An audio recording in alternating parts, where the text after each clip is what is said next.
बिस्मिल्लाहिर्रहमानिर्रहीम। अस्सलाम वालेकुम। प्रोग्राम इख्तिलाफ राय के साथ मैं अफ्तार काज़मी। और तब्दीली आने रही, तब्दीली आ गई है। कल तक वो मीडिया जो इमरान खान का नाम नहीं ले रहा था, वो तमाम मीडिया अब KPK के वज़ीर आला सुहेल अफरीदी के लिए हाजिर है। Tehreek Insaf main stream media पर बैठकर रियासत को लॉन्ग मार्च की धमकियां दे रही है। तो क्या 9 मई के मुल्ज़मान को माफ़ी मिल गई है, उन्हें खुली छूट दे दी गई?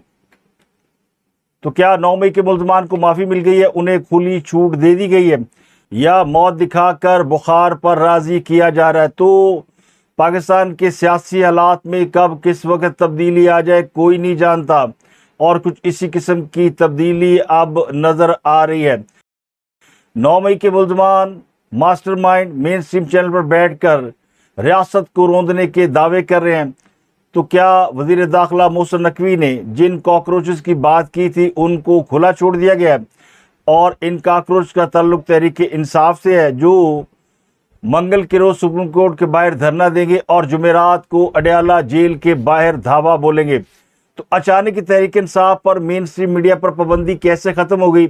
इमरान खान साहब, जिनका नाम मेन स्ट्रीम मीडिया पर नहीं लिया जाता था और मीडिया के लोग ये दावा करते थे कि खान का नाम लेने पर पाबंदी का हुक्म ऊपर से है, तो अब ऊपर से ये हुक्म वापस हो गया क्या?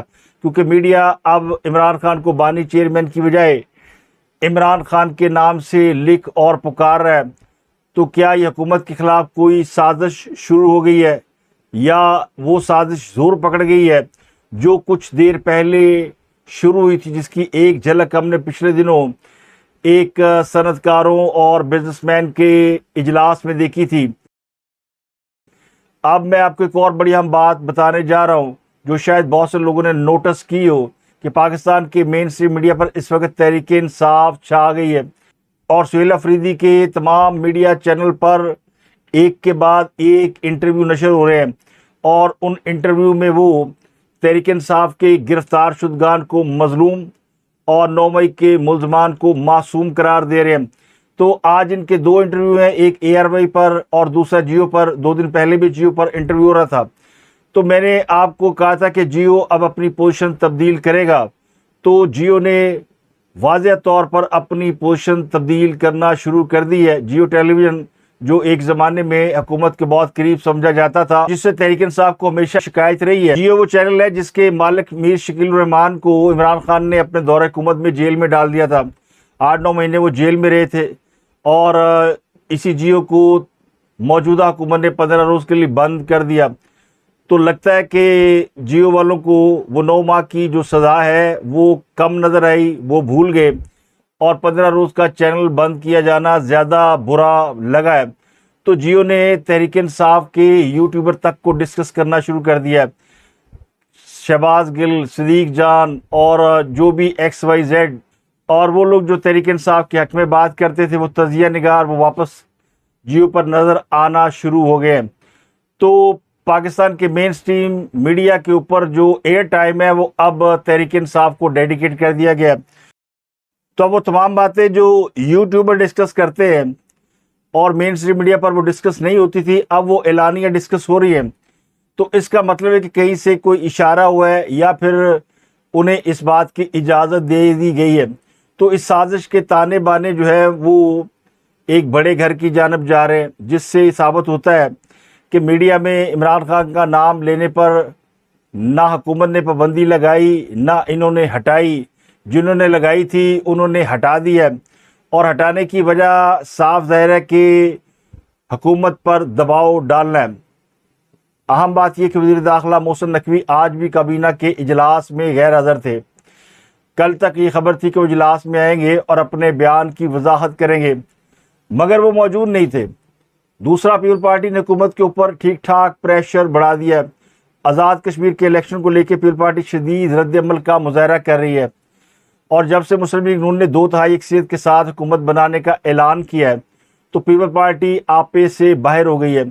इलेक्शन को जाली करार दे दिया, बल्कि 2 नंबर तक कहा जा रहा है, और कहा जा रहा है कि ये 2 नंबर इलेक्शन है। फिर इसके बाद ये कहा गया कि अगर हुकूमत बनाने की कोशिश की गई तो हुकूमत के नेफे में पस्तौल चल जाएगा, और ये धमकी भी ख़वातीन रहनुमाओं के ज़रिए दिलाई गई है। तो ठाकरों ने तो हिजड़ों की फौज पाली थी, मगर पीपल्स पार्टी ने अपनी कोहना मश्क खातून को, बल्कि खवातीन को मैदान में उतारा है।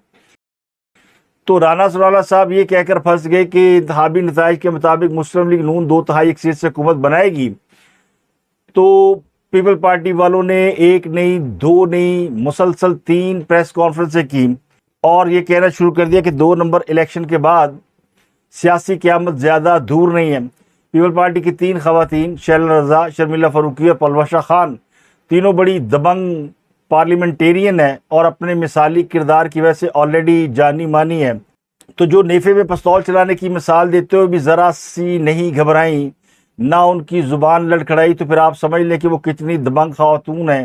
तो मिसाल कोई ढंग की दे लेती, मगर कमाल हो गया, फिर पार्टी अपने आप पर आई है तो पीटीआई से भी आगे निकल गई है। अब या तो मुस्लिम लीग नून वाले आज़ाद कश्मीर में पीपल पार्टी से इत्तेहाद करके हुकूमत बनाएं, हुकूमत में हिस्सा दें, बल्कि बाकायदा भत्ता दें, वरना वो नेफे में पिस्तौल चलवा देंगे। इससे पहले ये खबरें भी सामने आई कि पीपल पार्टी की जानिब से पार्लियामान में हुकूमत से ताउन ना करने का फैसला किया गया और ज़राए के हवाले से खबर तमाम मीडिया पर चली है कि पीपल पार्टी ने ताहुक्म सानी पार्लियामान में हुकूमत से ताउन ना करने का फैसला किया। कानून साजी के अमल में भी वो हुकूमत का साथ नहीं देंगे, कायमा कमेटियों में भी सपोर्ट नहीं करेंगे, हुकूमती बिलों को मंजूर नहीं करने देंगे और मंजूरी के मरहले पर बाकायदा मुखालफत की जाएगी। पीपल पार्टी ने भी आस्तीन ने ऊपर कर ली है और तहरीक इंसाफ ने भी 27 सितंबर को लॉन्ग मार्च की कॉल दी है और इसके अलावा भी और बहुत कुछ किया है।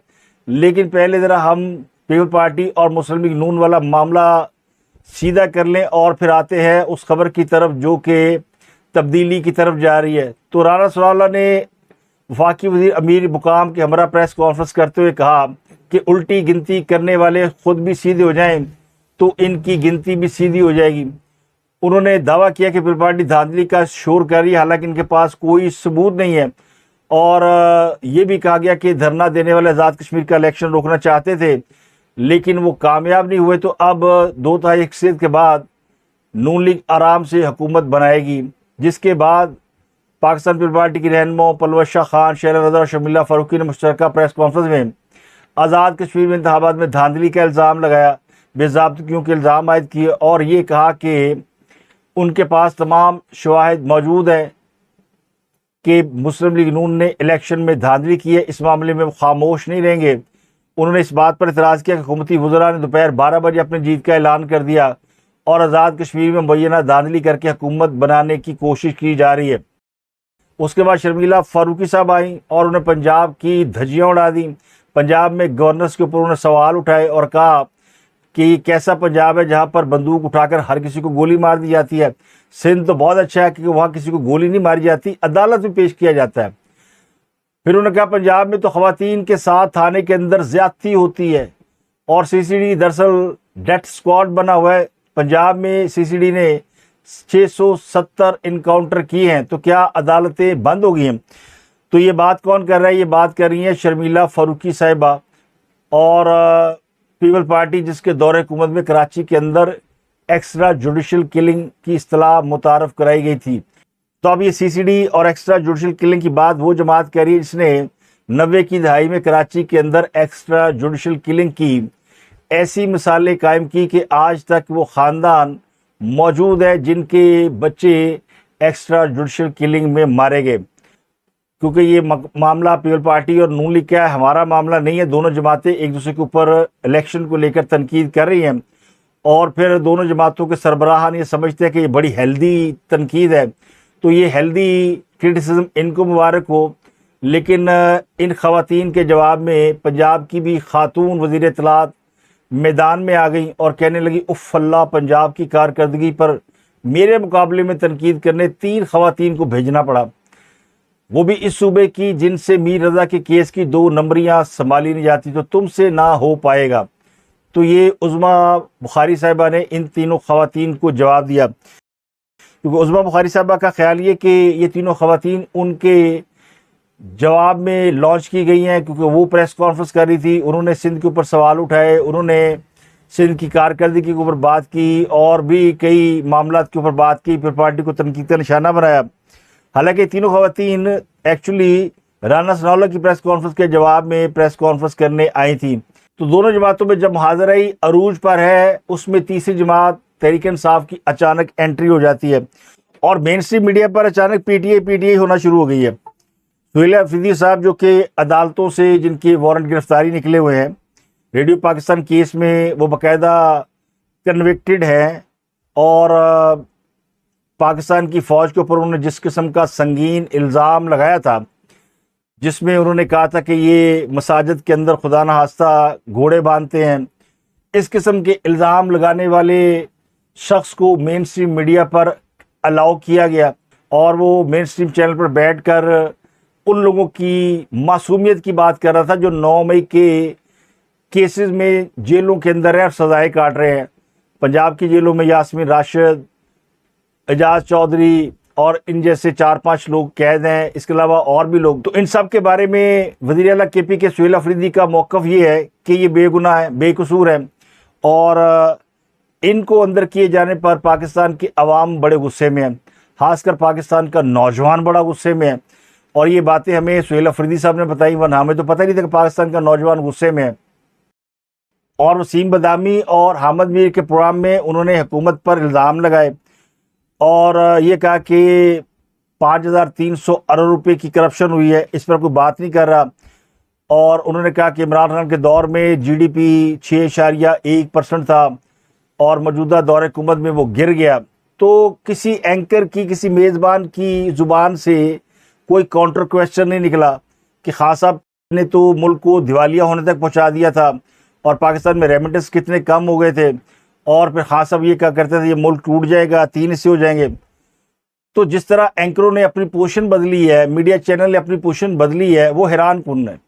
ये वही लोग हैं जो कल तक कौम को ये बताया करते थे कि 9 मई पीटीआई ने किया है और आधी से ज़्यादा पीटीआई जो है वो मुल्क दुश्मन जमात है और इनके नाम ले लेकर वो दुहाई दिया करते थे। आज वो किसी और पोजीशन में खड़े नज़र आते हैं। तो मीडिया अचानक तब्दील हुआ है या फिर मीडिया को कहीं से कोई इशारा हुआ है या मीडिया का हुकूमत से दिल भर गया है। तो मुझे नहीं पता कि ये हुकूमत की मर्ज़ी से हो रहा है या ये कोई मिली भगत से हो रहा है, क्योंकि इस किस्म की लड़ाई को अमूमन लोग नूरा कुश्ती भी कहते हैं, मगर ये नूरा कुश्ती नहीं है। जब से इमरान खान जेल गया उसके बाद पहली मरतबा तहरीक-ए-इंसाफ जो है वो मीडिया के ऊपर नज़र आ रही है। अब बहुत से लोग कह रहे हैं कि मुबारक हो पीटीआई कौमी धारे में वापस आ गई, मुबारक हो पीटीआई कौमी लेवल की सियासत करने पे आ गई। तो ये कौन सी कौमी लेवल की सियासत जहाँ एक सूबे का सरबराह टीवी पर बैठकर ये बताने आ रहा है कि वो 27 सितंबर को एक जुलूस लेकर इस्लामाबाद आएगा और वो अपनी पार्टी के रहनुमा को रिहा कराएगा क्योंकि उसको नजायज़ बंद किया हुआ है, उसके ऊपर जो केसेस है वो झूठे हैं। तो वो दरअसल रियासत को झूठा कह रहा है और रियासत के ऊपर इल्ज़ाम आयद कर रहा है। लेकिन इस बात को ना मीडिया वाले रद्द कर रहे हैं, ना ही उनको अलाउ करने वाले रद्द कर रहे हैं। अब तहरीक-ए-इंसाफ ने अपने तमाम प्लान मेन स्ट्रीम मीडिया के बाद अब तहरीक-ए-इंसाफ ने अपने तमाम प्लान मेन स्ट्रीम मीडिया के ऊपर बैठकर आवाम को कन्वे कर दिए हैं। कल तक इस जमात को न जलसों की इजाज़त थी, ना ये रैलियाँ कर सकते थे, अब उनको पूरी तरह अलाउ कर दिया गया है। और मुझे लगता है कि अगले 2-4 रोज़ में आप टीवी के ऊपर बाकायदा इश्तिहार देखेंगे, चलो चलो अडयाला चलो। तो जिस तरह सुहेल अफरीदी साहब मीडिया चैनल के ऊपर लॉन्च हुए हैं, 1-2 नहीं बल्कि आधे से ज़्यादा टीवी चैनल ऐसे हैं जिन्होंने उनका इंटरव्यू कर लिया है और एक रोज़ कबल उनकी साफियों से मुलाकात भी हुई, उसमें भी बहुत सारी बातें हुई। और अब वो आज उन्होंने प्रेस कॉन्फ्रेंस भी की, उसमें भी बड़े गुस्से में थे। सलमान अकरम राजा भी बड़े गुस्से में थे, इमरान खान भी सुना गुस्से में है और उनका ब्लड प्रेशर बढ़ा हुआ है। तो सिर्फ खान साहब नहीं बल्कि उनकी सारी पार्टी ब्लड प्रेशर की मरीज़ हो चुकी है। सलमान अकरम राजा ने तो बाकायदा महमूद अचकज़ई समेत कई लोगों के ऊपर गुस्सा किया और उनकी वीडियो आप देख लें। नहीं देखे ना निकले वो लगा दे वो नहीं आ रहे महमूद अचकज़ई साहब के वो कंसान मौजूद है। जब आप पीटीआई इकट्ठे एक नहीं होगी पूरी कौम यही तो कह रहा हूँ, कौम फैसला करे ना। कौम इन 70-80 लोगों पर मुनसर है, कौम का मुस्तकबिल, कौम ने अपने मुस्तकबिल के लिए निकलना है, इन 70-80-90 पार्लियामेंटेरियंस के लिए नहीं निकलना। तो कहाँ है हमारे लोग, कहाँ है हमारे पार्लियामेंटेरियन? उनसे गिड़गिड़ा कर मैंने इल्तिजा की थी कि आज जहाँ मौजूद रहना, बताना कि हम खान के साथ खड़े हैं। महमूद खान अचकज़ई हो या कोई भी पार्लियामेंटेरियन हो, उनको लगता है ये कि वो सारे पीटीआई को धोखा दे रहे हैं और वो कह रहे हैं मज़ीद धोखे में आने वाले नहीं हैं। और वो कह रहे हैं कि मैं लोगों को गिरबान से पकड़ के बाहर निकालूंगा। तो ये भी ब्लड प्रेशर के मरीज़ हैं। दूसरी तरफ पार्टी के जो सूबाई सदर जुनैद अकबर खान वो भी गुस्से में आए। वो कहते हैं रात 12 बजे बताया गया था कि कल इमरान खान का केस है, तो रात 12 बजे के बाद कौन आ सकता है। इस तरह मिसाल यूसुफजई ने भी कहा कि हमें अचानक मैसेज किया गया, तो 24 घंटे पहले बताना चाहिए ताकि टाइम निकाल कर हम आएँ। और सुहेल अफरीदी साहब भी पूरे गुस्से में है। वो कह रहे हैं कि अगर जुमेरात के रोज़ इमरान खान से मुलाकात ना कराई गई तो रात 10 बजे पूरे पाकिस्तान को डी चौक बना देंगे। तो ये सारे वो लोग हैं जो कि पाकिस्तान की रियासत को बाकायदा चैलेंज कर रहे हैं। तो पीटीआई 13 अगस्त को अडियाला के बाहर यौम आज़ादी की रात मनाने का ऐलान कर रही है, तो वहाँ पे नौजवानों को इकट्ठा करके हल्ला गुल्ला करने का फैसला किया गया। तो इन द लार्जर पिक्चर आप देखें तो पाकिस्तान की सियासत में अजीबोगरीब किस्म की तब्दीली आपको नज़र आ रही है। और लगता यूँ है कि हुक्मरान जमात जो है वो आज़ाद कश्मीर के इलेक्शन के बाद खासी कमज़ोर पड़ गई है। वो इलेक्शन जीत लिया है और वो हुकूमत बनाने के लिए तैयार है, लेकिन इस बार वो हुकूमत में किसी को हिस्सेदार बनाने के लिए तैयार नहीं है।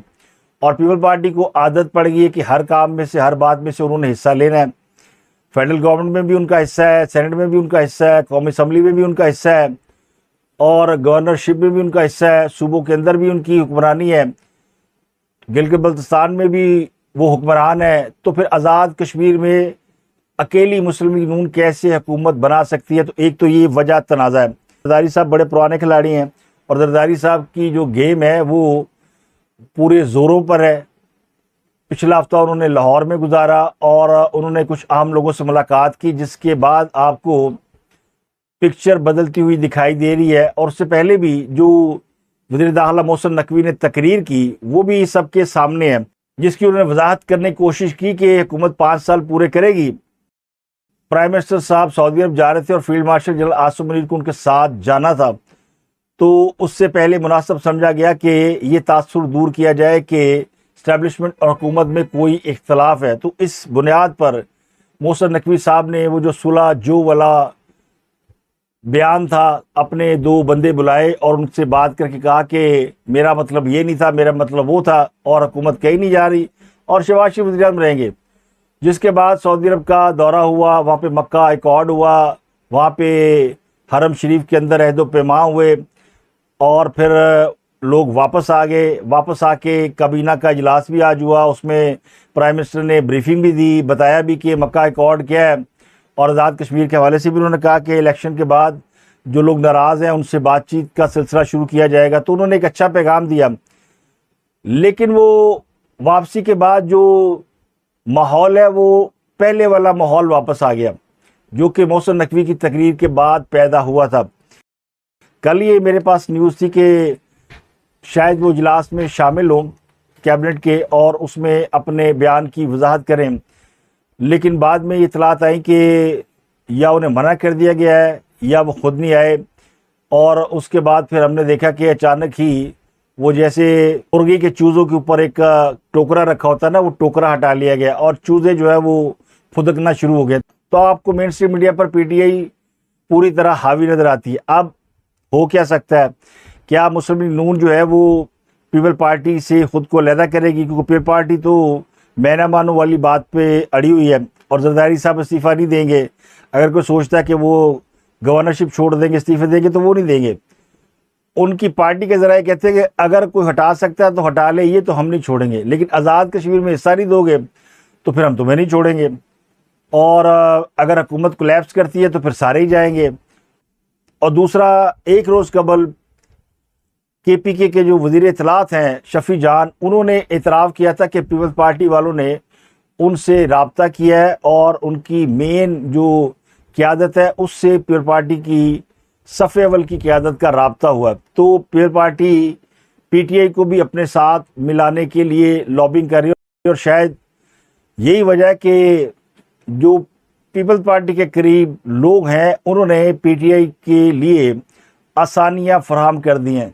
तो इसमें भी मोहसिन नकवी साहब का नाम गूंज रहा है। अब वो हैं या नहीं हैं, मगर वो अब इस खेल के मरकज़ी किरदार बन गए हैं और सारी कहानी उनके इर्द गिर्द घूम रही है। अब या तो वो अरूज पाएंगे या म्यूज़िकल चेयर का जो खेल है उसमें से वो आउट हो जाएंगे। तो खेल बड़ा दिलचस्प है क्योंकि अब असल सियासत शुरू हुई है। और बाद लोग कहते हैं कि ये सारा कुछ इसलिए किया गया है ताकि मुस्लिम लीग नून दबाव में आ जाए और वो मौत को देखकर बुखार पर राज़ी हो जाए। जैसे मैंने शुरू में कहा कि एक तासुर तो ये कि हुकूमत को दबाव में लाना, और दूसरा तासुर ये कि वाकई को तब्दीली आ रही है, क्योंकि अब एक बार फिर उन दावों में तेज़ी आ गई है कि इमरान खान साहब रिहा हो सकते हैं, या उन्हें बनीगाला शिफ्ट किया जा सकता है, या उन्हें हॉस्पिटल शिफ्ट किया जा सकता है। बाद लोग कह रहे हैं कि उन्हें लंदन जाने की ऑफ़र की गई है, तो ज़ाहिर है वो अभी ऐसी मुसद्दका खबर नहीं है, लेकिन ये खबरें पीटीआई के लोग खुद दे रहे हैं कि इमरान खान की जल्द मुंतकली हो सकती है। और ये भी इम्कान है कि अगले 24 या 48 घंटों में इमरान खान से किसी न किसी उनकी फैमिली के बंदे की या उनकी पार्टी के किसी आम रहनुमा की मुलाकात करा दी जाए। आज भी जो लिस्ट गई है उसमें बैरिस्टर गौर और सलमान अकरम राजा का नाम शामिल है। अमूमन ये गैर मरूफ वकला के नाम देते हैं, मगर आज बाकायदा बड़े नाम दिए गए कि इनकी मुलाकात करा दी जाए। तो अगर इमरान खान की मुलाकात करा दी जाती है तो 27 सितंबर वाली जो कॉल है वो नरम पड़ सकती है, वापस भी हो सकती है। लेकिन पीटीआई जो है वो अब उस पोजीशन में आ गई है कि ये कहा जा सकता है कि उनके जो मुश्किल दिन हैं वो ख़त्म हो गए हैं। फ़िलहाल तो यही नज़र आ रहा है कि जिन लोगों ने उनके ऊपर सख्त हाथ रखा हुआ था उन्होंने वो हाथ नरम कर लिया है या हटा लिया। अगली खबर है कि इमरान खान की बहन नौरीन नियाज़ी की पेशावर हाई कोर्ट ने राहदारी ज़मानत मंजूर कर ली है। उनके वकील के मुताबिक दरख्वास्त गुजार का कहना यह था कि एनसीसीआई ने नौरीन नियाज़ी पर इस्लामाबाद में मुकदमा दर्ज किया है, और नौरीन नियाज़ी का कहना यह था कि उन्हें इस्लामाबाद आकर पता चला कि साइबर क्राइम ने उन पर मुकदमा दर्ज किया है। उन्होंने कहा, मैंने किसी मीडिया में रियासत के ख़िलाफ़ बात नहीं की और ना करूँगी, मैं तो सूबे में भी नहीं थी, फिर यहाँ मुदाखलत कैसे करती। तो नौरीन नियाज़ी ने बाकायदा रिटर्न अदालत में जमा कराया कि उन्होंने रियासत के ख़िलाफ़ कभी बात नहीं की, हर किसी के अपने ख्यालात होते हैं, मेरे घर में बातें हुई, घर की बातें बाहर हुई, उस पर केस बना दिया गया। तो उन्होंने कहा बहुत से केसेस ऐसे बन रहे हैं जिनका कोई अता पता नहीं कि क्यों बने, कैसे बने, उन पर उनकी बहनों पर केसेस बने हैं। तो मुझे तो ये भी नहीं पता कि सियासत में मुदाखलत कैसे होती है। तो देखिए इमरान खान की बहनें बेचारी कितनी सादा लो है, उनको पता ही नहीं है कि सियासत में मुदाखलत कैसे की जाती है, और घर में बैठकर जो इंटरव्यू देना है वो चाहे टीवी पे चले मगर वो घर की बात होती है। तो उनकी इसी मासूमियत को मद्देनजर रखते हुए अदालत ने उनकी राहदारी की ज़मानत भी मंजूर कर ली। एनसीसीआई ने शजील मेमन की सोशल मीडिया पर किरदार कशी के हवाले से दरख्वास्त पर तहक़ीक़ात शुरू कर दी हैं, और इस हवाले से 2 सिंधी रहनुमाओं को कॉल अप नोटिस दिए गए थे, जिसके बाद अयाज लतीफ़ प्लेजू एनसीसीआई के सामने पेश हो गए, मगर उनके साथ एक पूरा जत्था और लाओ लश्कर था जिन्होंने सिंध की तकसीम नामंजूर के बाकायदा नारे लगाए। तो अयाज लतीफ़ प्लेजू को मुबैना तौर पर सोशल मीडिया पर मुल्क मुखालिफ मवाद शेयर करने के इल्ज़ाम में एनसीसीआई ने नोटिस जारी किया था। उनके अलावा जे सिंध महाज के चेयरमैन रियाज चांडियों को भी तलब किया गया था। शजील मेमन ने एनसीसीआई को दरख्वास्त दी थी कि उनके खिलाफ मुहिम में सिंधी कॉम्प्रेस इन्वॉल्व है। तो इन दोनों रहनुमाओं को ज़ाब्ता फौजदारी की दफ़ा 160 के तहत कॉल अप नोटिस जारी करके कराची में पेश होने की हिदायत की गई थी। तो पेश हो गए जनाब, और उसके बाद इतने लोगों के साथ अगर कोई किसी अदालत चला जाए या किसी दफ्तर चला जाए तो किसी की क्या जरूरत के उनसे कुछ सख्त सवाल कर सके, तो अगलों ने चाय वाय पिला के रुखसत कर दिया। इसके अलावा खबर है कि इस्लामाबाद हाई कोर्ट ने इस्लामाबाद और दीगर हाई कोर्ट में नए जज की तैनाती समरी मंजूर न किए जाने के खिलाफ केस में सदर मुल्क जनाब आसिफ जरदारी और वज़ीर आज़म शहबाज शरीफ को नोटिस जारी कर दी है, और ये नोटिस उनके सेक्रेटरीज के जरिए जारी किए गए हैं। अदालत ने वजारत कानून को भी नोटिस जारी करके उनसे मंगल के रोज तक जवाब तलब कर लिया है। जस्टिस अरबाब मोहम्मद ताहिर ने एडिशनल अटॉर्नी जनरल से इस्तफसार किया और पूछा कि जजों की समरी किस मरहले पर रुकी हुई है। अरबाब मोहम्मद ताहिर ने रिमार्क्स दिए कि ऐसा लगता है कि वफाकी हुकूमत को कोई दिलचस्पी नहीं कि हो क्या रहा है। हमने सोचा था कि वफाकी हुकूमत अपनी जिम्मेदारी पूरी करेगी, मगर ऐसा नहीं हुआ। उन्होंने कहा कि क्या किसी को मालूम है कि आला अदलिया के जजेस की तैनाती के साथ क्या हो रहा है। सिंध और पेशावर हाई कोर्ट के जजेस की कंफर्मेशन भी रुक चुकी है, हालांकि जुडिशल कमीशन इस पर मंजूरी दे चुका था।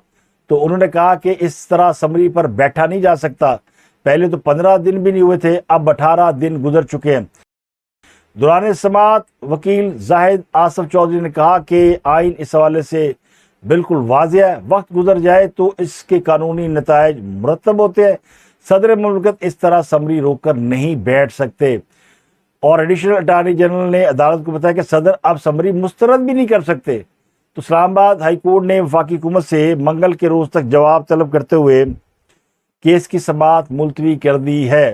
तो अब सदर साहब को जवाब देना पड़ेगा कि उन्होंने क्यों दस्तखत नहीं किए, और वज़ीर आज़म साहब को भी जवाब देना पड़ेगा कि उन्होंने अभी तक ये मामला हल क्यों नहीं किया। और ये भी खबर है कि स्पीकर अयाज सादिक साहब की ड्यूटी लगी है कि वो जाकर सदर साहब से बात करें और उनसे पूछे कि जनाब आपको क्या एतराज़ है या क्या तकलीफ़ है कि आपने अब तक इस पर दस्तखत नहीं किए। तो सदर इसका जवाब देंगे, लेकिन ज़ाहिर है मामला वही है कि पीपल पार्टी इस वक्त एक ऐसी पोजीशन ले चुकी है जिसमें वो हुकूमत को ये बावर करा रही है कि वो खुश नहीं है और उनको उनका हिस्सा बकदर जुस्सा नहीं मिल रहा। इल्ज़ाम ये कि आज़ाद कश्मीर के इलेक्शन में धांधली हुई है और उनको धांधली से शिकस्त दी गई है, और ये काम मुस्लिम लीग नून ने अकेले किया है और इस बार वो इस्टेब्लिशमेंट का नाम भी नहीं ले रहे। दूसरी तरफ सूबाई वज़ीर उज़्मा बुखारी साहिबा की मुबैना जाली वीडियो सोशल मीडिया पर फैलाने से मुतल्लिक़ मुकदमे में उन्होंने अदालत से दरख्वास्त की थी कि उनका वीडियो लिंक पर बयान ले लिया जाए, लेकिन सेशन अदालत ने सूबाई वज़ीर उज़्मा बुखारी की दरख्वास्त मुस्तरद कर दी और कहा कि आइंदा समाअत पर ज़ाती हैसियत में पेश हों और अपना बयान रिकॉर्ड कराएं। उज़्मा बुखारी ने जुडिशल मजिस्ट्रेट के उस फैसले को चैलेंज किया था जिसमें उन्हें ज़ाती हैसियत में अदालत के सामने पेश होने और बयान कलमबंद कराने की हिदायत की गई थी।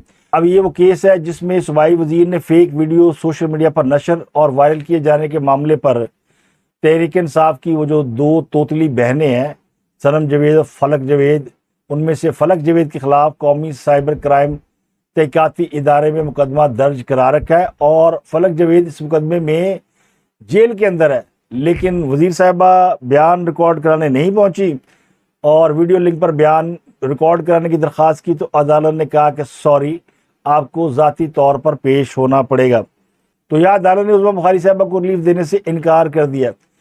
तो समझदार के लिए इशारा काफ़ी है। अब बात करते हैं पेट्रोलियम प्राइस के हवाले से। हुकूमत ने पीर के रोज़ पेट्रोल और डीजल की वही कीमत रखी है जो कि जुमे को मुकर्रर की गई थी। जुम्मा, हफ्ता, इतवार तीनों दिन इसी कीमत पर डीजल और पेट्रोल बेचा और ख़रीदा गया, और अब मंगल के लिए भी यही कीमत मुकर्रर की गई है, यानी डीजल 380 रुपये 80 पैसे और पेट्रोल 327 रुपये 62 पैसे फी लीटर मुकर्रर की गई है। अगली खबर ईरान के हवाले से, जहां बहुत बड़ी तब्दीलियां रूनुमा हुई हैं। पासदार इनकलाब के सरबराह को तब्दील कर दिया गया है, उनकी जो सिक्योरिटी कौंसिल है उनके सेक्रेटरी को तब्दील कर दिया गया है।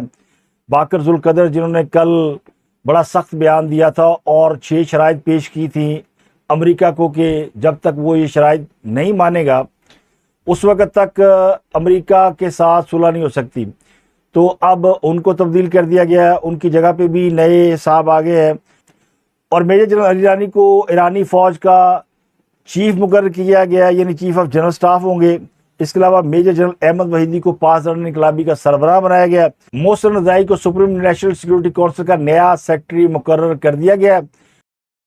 दूसरा, ईरान ने इस बात का ऐलान किया कि पाकिस्तान, तुर्की और सऊदी अरब के दरमियान जो दिफाई माहिदा हुआ है इससे ईरान को कोई ख़तरा नहीं है, और उन्होंने कहा कि खित्ते में नए दिफाई और सिक्योरिटी माहिदे ऐसे वक्त में सामने आ रहे हैं जब अमेरिका की जानब से फराहम करदा सिक्योरिटी इंतजाम पर सवाल उठ रहे हैं और इलाक़ाई ममालिक अपनी सलामती के लिए नए ताउन के रास्ते तलाश कर रहे हैं।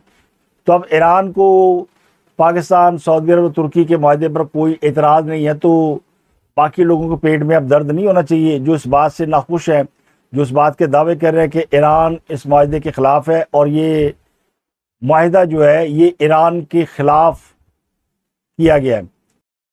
इसके अलावा पाकिस्तान तहरीक इंसाफ के मरकज़ी जनरल सेक्रेटरी सुलेमान अकरम राजा और PTI के सेनेटर मिशाल यूसुफजई के दरमियान मुबैना गुफ्तगू की एक ऑडियो लीक हो गई है जिसमें सुलेमान अकरम राजा मशाल यूसुफजई को कह रहे हैं कि बता दो सबको जाकर मेरी साजिश। अदालतों में पार्लियामेंटेरियंस का काम नहीं है सर। पार्लियामेंटेरियंस अदालतों के बाहर खड़े होंगे। प्रेशर आपके बार काउंसिल के मेंबर्स ने बनाना है, जिनके को आपने पैसे लेके टिकट्स दिए, साजिशें और लॉबिंग कर करके आपने अपनी टीम, जिनका पीटीआई और एलएफ से कोई ताल्लुक नहीं था, उनको मेंबरान बनाया, अपनी फीसिस बढ़ाई, अपने लिए करोड़ों की कंसल्टेंसियां ली।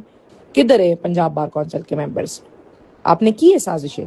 आपने खान साहब के अकाउंट को इस्तेमाल करके अपने लिए ट्वीटें कराई है। ओए बीबी, मेरी जिंदगी एक खुली किताब है। मैंने जिंदगी ऐसे नहीं गुजारी। मेरी जिंदगी का एक लम्हा नहीं है जिसमें कोई उंगली उठा सके। बोलो जो बोल सकती हो तुम। कौन सी बात मैंने की है जो साजिश थी? बताओ सबको मेरी साजिश। तो दोनों रहनुमाओं में तलब कलामी की मुबैना ऑडियो सोशल मीडिया पर वायरल हो रही है, जिससे तहरीक इंसाफ के अंदर फैले हुए इंतशार का पूरी तरह पता चलता है। तो अब तक के लिए इतने, आपसे मुलाकात होती है अगले व्लॉग में। अपना गिरदोनवा के लोगों का बहुत ख्याल रखिएगा।